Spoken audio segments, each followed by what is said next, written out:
welcome to the show. It's Nick Quaglia, Marv Ezhan, and Mike Molyneaux coming off of the end of the Patriots win streak. They went to Indianapolis this past Saturday night, and going into the half, it looked like the game was over. Going to the half, the Patriots fell flat. They didn't look good. And then they started to climb back into it. They built up your hope, and what do you know? They lose the game. And this is try 2 of this recording, so this is what not to pat myself on the back, but I called it. Vegas knows all. Guys, we need reaction. My first question is going to be, because this is really what you do after a loss, especially when you come off of a loss following such a good win streak. You know, the Patriots built up a ton of credibility in the AFC to the point where they were the favorites in the AFC to go to the Super Bowl. I believe that has now shifted to the Chiefs. I haven't checked that, but I believe that has now shifted to the Chiefs. But the Patriots built up credibility enough to the point where they were Super Bowl attendee favorites in the AFC. Again, not the case now after that game. So they lose the game 27-17 against Indianapolis. So the main question that we got to say is, guys, what's the concern level here? Are we concerned? Are we going to overreact? What do we think about the Patriots now in the AFC? And just what are your general thoughts and, again, potential concerns with this team following that loss to the Colts? Either one of you, go for it. To me, the concern level isn't high. I, for one, had the Patriots winning that game going into the matchup against Indianapolis. And, yes, we saw that they lost 27-17, but in terms of concern and, how they look moving forward, I'm not that concerned. I mean, I know this is the easiest thing to say, but I just really just chalk it up to it being a bad game all around. Defensively, that's probably one of the worst defensive performance we've seen from the Patriots a while, especially when it comes to stopping the run. Jonathan Taylor had his way against the New England Patriots and that defense. I think most people thought, Belichick is one thing he's great at is, keying in on one of your star players and kind of taking him out of the picture and shutting him out and shutting him down. And that wasn't the case. Jonathan Taylor definitely had his way moving the ball, moving the chains, running the ball. Obviously, that last play to end the game when the Patriots had some hope to maybe get a couple stops and get the ball back, that last run by Jonathan Taylor where he did a huge portion of his damage was huge. But I think overall, it wasn't one of the best defensive performances by the Patriots that we've seen over the last several weeks. On the other side of the ball, as much praise as we give Mac Jones praise all the time because he's a rookie and he's doing a lot of great things as a rookie. He's just that, a rookie. In my opinion, he really showed out when you talk about a rookie quarterback who, does some things wrong, make mistakes because they're a rookie. They're still trying to understand and learn the game and learn the league. I think that showed up a lot in that game against Indianapolis. Some of the decisions he made, again, I've always questioned him sometimes in the pocket and, picking up the blitzes and moving around in the pocket and whatnot. I still question, and I feel he has a lot of growth to make in that area. But time that'll come over time. But overall, I think it was a real rookie performance from Mac Jones. He's been solid throughout the season, but at the same time, these performances might come. They've come a lot over the course of the season, not too much, especially sometimes with Belichick taking the ball completely out of his hands. But at the same time, these performances can and will come, and you can only hope that he gets better. But does that take away from the momentum that the Patriots have as they continue to move closer towards the postseason? I don't believe it really does. But yeah, a loss is a loss. See, I want to see a serious bounce back this week against the Bills. And we don't really have to preview the Bills game too much because we kind of did that a few weeks ago. But I want to see this team have a serious bounce back. And honestly, after the loss, they didn't really seem too concerned, too shook about it. Especially like Jamie Collins was like, yeah, it happens. So, it's going to happen at some point. There was talk from Mac, from Bill Belichick that it was like, yeah, practice was flat this week. It wasn't great. They didn't really have high energy, and maybe that did show. But guys, Jonathan Taylor. That man is a freak. And we talked about this on last week's show. We were like, okay, well, you got Bill Belichick is great at taking away that one weapon. Well, sure, he's great at it, but your team's run defense has not been great all year. You've been getting run on by the Titans backup running backs, by the Browns backup running backs. Of course, you're going to get torched by one of the current best running back in the league with Derrick Henry out. Of course, it's going to happen. But Colts side, I don't think that's how you win playoff games. That's how you win a regular season game, a big one. It was impressive, but I don't think that's how they're going to end up winning postseason games. But we'll see. Marv, what do you think? Yeah, first of all, I agree with you 100%, Nick. Talking about how that's not how you're going to win a playoff game, due to the fact that look, Carson Wentz was bad. Carson Wentz 5 had for a bad. 12? Carson Wentz was bad against the Patriots. He did not play a good game at all, and that's what Carson Wentz is. When he faces an elite defense, he's going to struggle. What happened was Patriots couldn't stop the run, and they've been struggling to stop the run throughout the year. Nick, you already named it. We've been facing backup running backs for the majority of this winning streak, but when there was time to stop the run, they struggled. Bills, you look at the Bills game, Bills don't have a great runner. They don't have a good running back team that anything like that. They were able to stop that team. But when you face a guy like Jonathan Taylor, Patriots got exposed a little bit and they were running up the middle, getting 4 or 5 yards constantly, pretty much playing the Patriots style of football this year. They beat the Patriots in their own game. They And were another getting bullied on that bullied. line. However, what's still encouraging is you still had a chance to win this game. It was the penalties, the mistakes through all the offensively and defensively that gave the Colts so many chances that they had to win the game. Yeah, they had no choice, and that's what the Patriots looked like to start off this season. Where all you keep hearing now in the broadcast every week, oh man, this is so uncharacteristic from the Patriots. This is so uncharacteristic from the Patriots. You hear that? We heard that all in the beginning of the season. We stopped in the middle of the season after the win streak, and then we're hearing it. Do we lose him? We did lose Marv. I You didn't lost know if us? I got cut out. Oh, he's You back. lost me? No, You're back, keep going. Marv. You're back. You're Keep back. going. Where did I stop at? Uncharacteristic of the Patriots. Yes. I was This is on a a live. This is a live recording, baby. This is how we do it. So yeah, I was just explaining how in the middle of the season that stopped. Reporters stopped talking about how uncharacteristic it is. And the Patriots looked like that in the beginning of the season. They looked like that against the Colts this year. This past game. I think you can clean that up. You mentioned it. Players came out and said, "Yo, we had a crappy week of practice.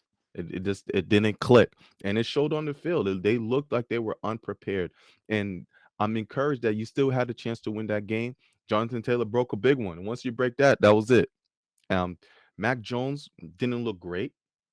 He made some rookie mistakes, obviously, but he was still poised. I still loved what I saw from Mac Jones throughout all those mistakes. Still poised. There was a couple drop passes. He didn't go for the big plays. There was one play when N'Keal Harry had an easy touchdown when it was what did they do? The flea The flicker. flea flicker, yeah.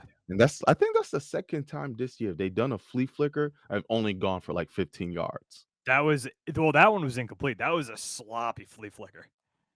Sloppy. The Mac Jones really is a game manager at the moment right now. He doesn't go for the big plays, but I still loved what I saw, how they utilized Hunter Henry in this game, how they tried to use Jonnu Smith.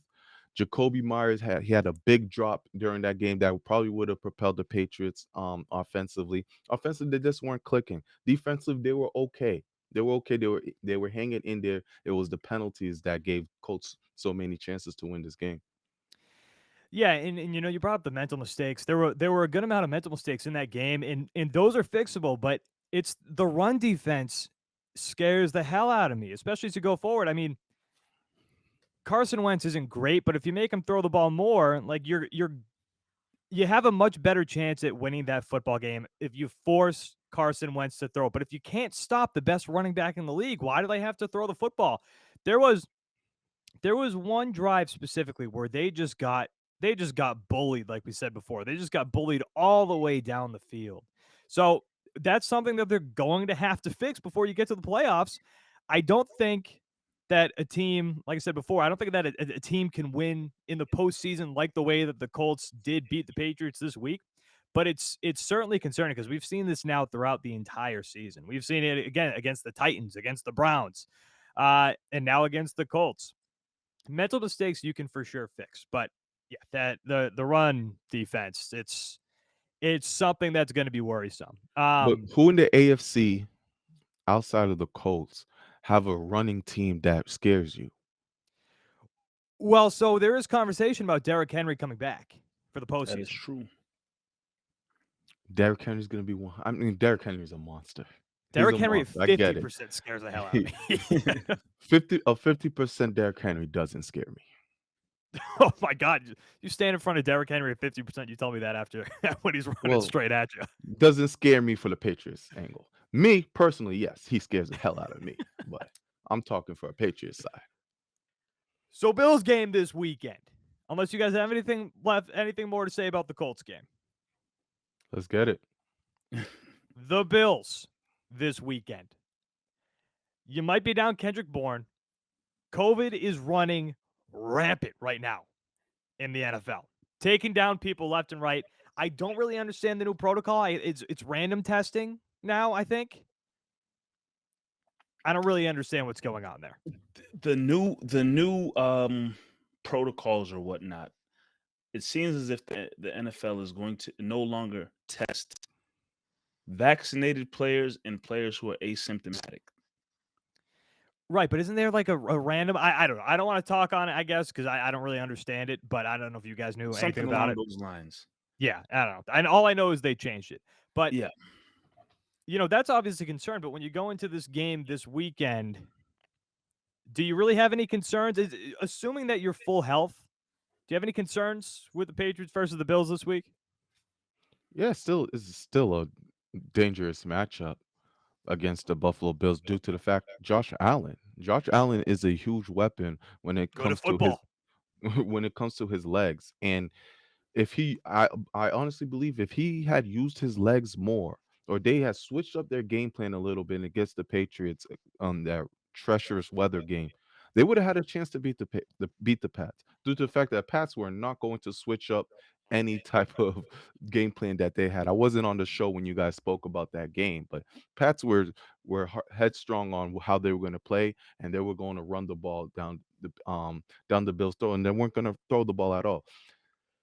Josh Allen, if they use his legs more, he's going to find some weaknesses with this Patriots defense, especially with the linebacker core that has been depleted. Hightower's in and out. Uche's been in and out. You have Jamie Collins in positions that you don't want him to be in. It's been tough for the linebackers right now, health wise. And I think Josh Allen can really expose that with his legs. Bills defense is pretty solid. You were able to run against them. You're gonna need to have a great running game. Hopefully, Damian Harris and that hamstring is better, and he can play this game with Stevenson. But it's not gonna be an easy game, especially because the Bills are gonna be fighting for that AFC East #1 spot as well. So they're gonna give them their best, especially after getting embarrassed from the Patriots last game. This won't be easy. I think the Patriots come out on top due to the fact that they know how to play against the Bills and where their weaknesses are. But Buffalo's going to be throwing the ball a lot more. Stephon Diggs is still Stephon Diggs. I think J.C. Jackson's going to have a handful with him. It's not going to be easy. No, 2 weeks ago after the game, we saw what Sean McDermott said. We saw what some of the players said. I thought that they were, mentally fried. After that, I didn't give them a chance in this game. I thought, it was just another easy win because they seemed so down. But now, I heard Jordan Poyer on the Pat McAfee show, and he seems confident. He seems fine. He doesn't seem, I don't want to say he doesn't seem worried, but he doesn't seem concerned, if that makes sense. Not in like a cocky sense, but he's overly concerned with it. Teams don't fear the Patriots. Like Right. not with Mac Jones as the quarterback. I mean, we praise him here in New England, but teams see Mac Jones and say, "Bet we're going to win this game." Right, and I feel like they're playing with a chip on their shoulder now, especially with the way that they got bullied in that terrible weather game in Buffalo. They might be playing with a chip on their shoulder, so they might be coming out hot in this game this weekend. Mike, what do you think? Yeah, I know there might be Patriots fans who think that, oh, how the Patriots beat the Buffalo Bills the last time they played, this might be a cakewalk this time around because they got him figured out and Belichick has the Buffalo Bills number. I don't think so. While I'm confident that the Patriots can come out victorious, because I just think Belichick is the better coach and will have his team better prepared in this matchup.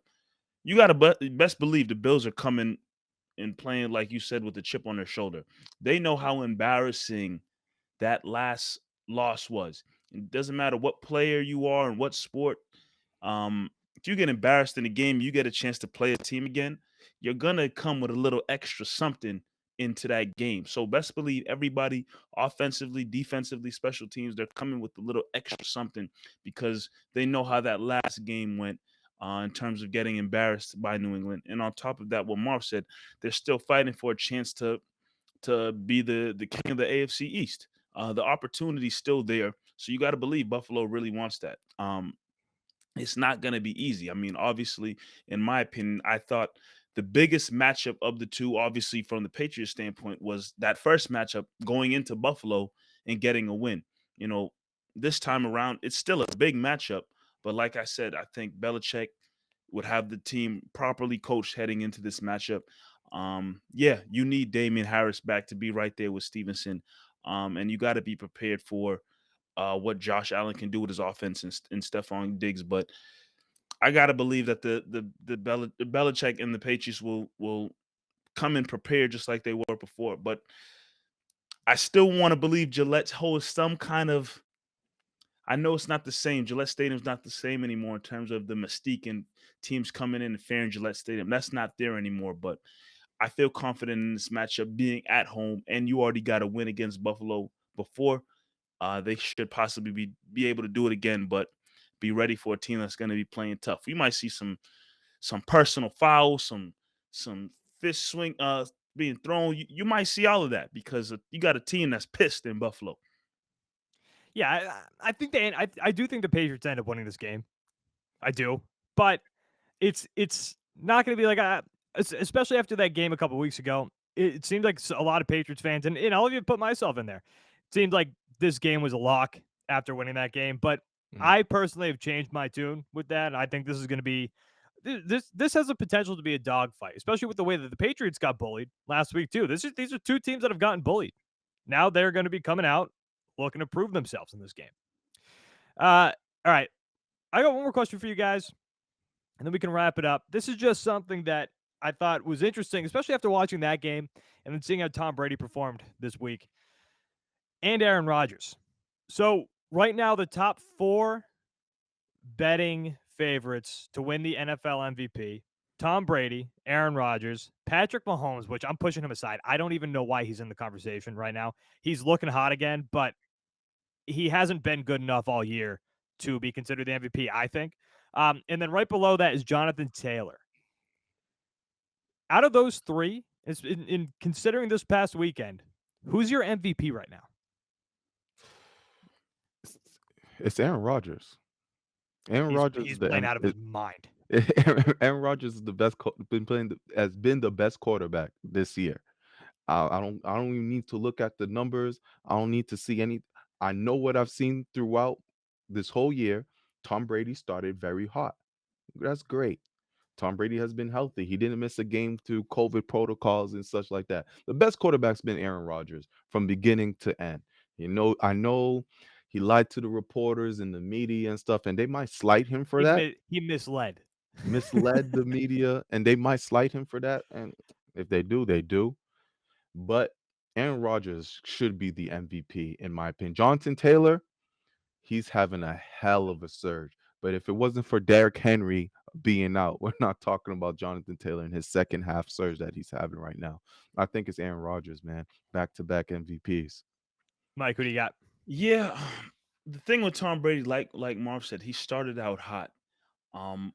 But throughout the course of season, Tom Brady has had games where he's gone off for like 400 yards, Five four. touch, yeah. So he has had random games where he's gone off. But then he's had a couple games in there, kind of similar to what he just most recently had against the New Orleans Saints, where he sucked. So his stats are good, but a lot of those stats are from some games where he's just thrown for like 400 yards and 4 touchdowns. That is not taken away from how great Tom Brady is. But I think in Aaron Rodgers' case, he's just been consistently doing it every single game. I mean, yeah, he had to he missed a game because of COVID or whatnot. So I think that's what it really boils down to. Great stats from both quarterbacks, but Aaron Rodgers has done it on a more consistent basis than Tom Brady and his team. And the Packers are right there in terms of being one of the best teams in the NFC. So I think that's what it boils down to. Great stats from both. But if you ask me, the consistency of Aaron Rodgers game in and game out would have him slightly beating out Tom Brady. I'm a Tom Brady guy through and through. Tom Brady can do no wrong in my eyes. But yeah, Aaron Rodgers' consistency is I think what's carrying him over. No, Brady sucked this past weekend. Oh, The please Saints- don't get me started. The I'm going Saints to have get his number. eliminated because of Brady. I'm going to get eliminated from first round of the playoffs because of Brady. He dicked so many fantasy teams this week, but a ton of people did. Fantasy sucked this week. Oh yeah, it was bad. I've got one team that scored like 40 points. Jesus. It's not looking good for me. No, even my good teams, like I didn't break 100 in any of them. Like I have one team that was in first place up until last week, didn't even break 100 with that team. I don't even think I'm up to 60 yet with that team. Here's the thing. I know it's not going to happen, but Jonathan Taylor is my MVP. What he's doing this year is crazy. And you're right. If Derrick Henry's still playing and he doesn't get hurt, maybe that's a totally different story.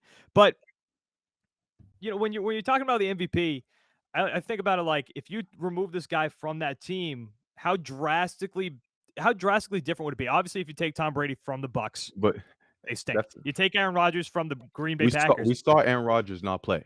right? And the Packers stunk. Exactly. But then I think the same thing with the Colts.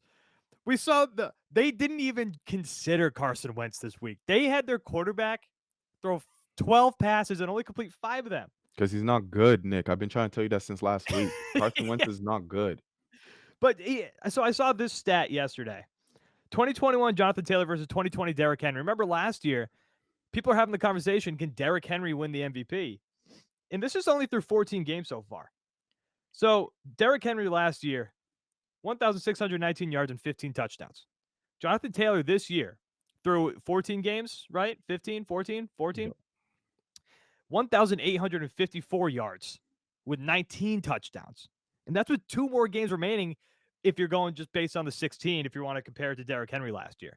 And if you're moving from the Colts, I'm watching watching Carson Wentz. I think the Colts would stink. If you're depending on Carson Wentz, I think the Colts would stink.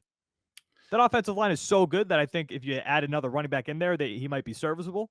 But Jonathan Taylor has been unreal this year. And if I was betting, I would take Aaron Rodgers to win the MVP. But I think Jonathan Taylor is worthy of some real conversation there. For sure. Because his team sucks. I mean, they don't suck, but No. Wait, they don't suck. But obviously, if Indianapolis had a better record, the conversation would be much louder. These guys stink. Yeah. They don't stink, but obviously, if you're talking about Indianapolis as, oh, they're one of the top teams in the AFC, and then you put them stats that Jonathan Taylor has produced, I think the conversation is different. But he's putting up those stats, and what is it? Indianapolis in a wild card position or battling for a wild card position. So I think that's what kind of hurts it a little bit. Yeah, but they started off 0-3. They're only at this point. Like I said, because they of don't him. suck. They don't suck. But they're also not one of the elite teams. Tampa Bay, elite team. Green Bay, elite team. And that's why their 2 best players, or their quarterbacks, are in the conversation. That's a good point. Like I said, if I was betting right now, it's Aaron Rodgers has looked unbelievable. The throws, consistency. It's consistency. Yeah, the throws that he makes are unreal, and he just makes it look easy. And who knows what's going on with his toe? I thought his toe was destroyed. It is, and he's still balling out. And I think Jordan Love is the reason why he might win MVP. That one game they had a chance, and he just stunk it up so bad. And I know Rodgers, just how petty he looks. He was home just smiling. It's like, Oh, he yeah, loved it. He loved it. He was like, yeah, give y'all this need loss. I'll be me. fine. They still probably going to end up with first in the NFC. Like, he's like, give me that. It's going to be beautiful. All right, we got anything else? We good? Well, since we're on the topic, Rodgers better find a way to beat the Buccaneers, man. I mean, how many chances are the Green Bay Packers gonna have to go to the Super Bowl? I This feel is like it. we do this It's every year. it's They, like, it's you got to Buccaneers be are really Brady. beat up right now. Rodgers, you have to be Brady at this, but you have to. He has a chance. They lost. They lost like 2 of their best players, 3 of their best players. If you can Yeah. get Mike Evans healthy and Antonio Brown steps back up and maybe get Fournette back, you still have a chance. But Evans is hampered. Fournette is hampered. Your Godwin's out for the season. Rodgers really changes his legacy if he gets number 2. Oh, yeah, absolutely. It changes everything for him. You know how loud that conversation is going to be? Like, I'm not ready for that conversation with the people. Like, But- Tom Brady's the GOAT, but people are going to have What's the conversation, like, Nick? people, Twitter and ESPN, People gonna say they're all Aaron going to have Rodgers the better than Tom conversation. Brady? No, I don't think know peop- that's going to come I don't up. think people are gonna say that, but it quiets the Patrick Mahomes talk. People have already put Mahomes over Rodgers like a long time I ago. tell you what, Did they? Yeah, I think people put Patrick Mahomes the over fact that Rodgers. Mahomes on the cover with Brady, that said a lot of Madden. I tell you what, Yeah, it's Aaron true.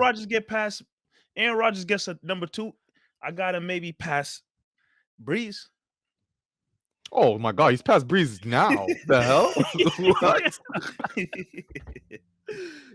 You know, I would definitely take Aaron Rodgers over like Chad Pennington for sure. All right. Oh, man.